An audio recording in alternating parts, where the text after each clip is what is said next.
The Black Death, the plague that changed the world forever. In 1347, a ship arrived in Sicily. The sailors were dead or dying, and covered in black boils the size of eggs. The port authorities ordered the ships out of the harbor immediately. It was too late. Within 5 years, 1/3 of all humanity was dead. This is the story of the Black Death, the most devastating catastrophe in human history, and the plague that accidentally created the modern world. Where it came from. The Black Death began in Central Asia, probably in the 1330s, among the Mongol populations living on the steppes.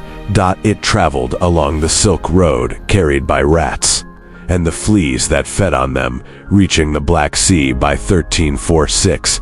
On 1346, the Mongols were besieging the Crimean city of Kaffa. Their army began dying of plague. So they did something that historians consider the first act of biological warfare in history. They catapulted the infected bodies over the city walls. The survivors in Kaffa fled by ship to Sicily, carrying the plague with them. And from Sicily, it spread across all of Europe in less than 3 years. The horror, the Black Death, came in 3 forms. The bubonic plague, with black swellings the size of eggs in the armpits and groin. The pneumonic plague, which attacked the lungs. And the septicemic plague, which turned the skin black. All 3 were almost always fatal. A person could feel perfectly healthy in the morning and be dead by nightfall. Cities were hit the hardest. Florence, one of the wealthiest cities in Europe, lost 60% of its population in a single year. The dead were piled in the streets. Gravediggers couldn't keep up. Entire families died together. Priests refused to give last rites because they were afraid. Doctors refused to see patients. Parents abandoned their children. Children abandoned their parents. The Italian writer Boccaccio wrote, "The calamity had struck such fear into the hearts of men and women that brother abandoned brother, uncle abandoned nephew, sister abandoned brother, and wives abandoned husbands. The social fabric of civilization was tearing apart." The response. Medieval medicine had no idea what was causing the plague. Doctors believed it was caused by bad air, miasma. Their treatments included bleeding patients, burning herbs, and wearing beak-shaped masks filled with flowers and spices. Some blamed the Jewish people, claiming they had poisoned the wells. This led to some of the most horrific pogroms in medieval history. Entire Jewish communities massacred for a plague that had nothing to do with them. Others turned to the church, praying for deliverance. When God didn't answer, many people lost their faith entirely. The authority of the church, which had defined European civilization for 1,000 years, began to crack. A group called the Flagellants traveled from city to city, whipping themselves publicly, believing that God was punishing humanity and that self-torture would earn forgiveness. The death toll. When the Black Death finally passed, Europe had lost between 30% and 60% of its entire population in just 5 years. Some regions were hit even harder. England lost 40% of its population. France lost 50%.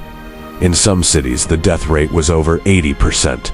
The total death toll is estimated at between 75 and 200 million people, in a world with a total population of only 475 million. It would take Europe 200 years to recover its pre-plague population.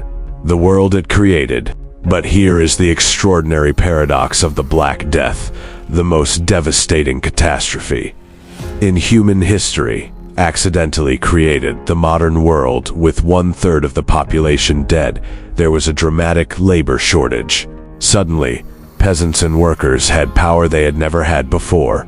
They could demand higher wages, better conditions. The feudal system, which had oppressed the poor for 500 years, began to collapse. The church, which had failed to explain or stop the plague, lost much of its authority. This crisis of faith eventually contributed to the Protestant Reformation, Martin Luther's challenge to the Catholic Church. 150 years later, The shortage of workers meant that landowners had to innovate.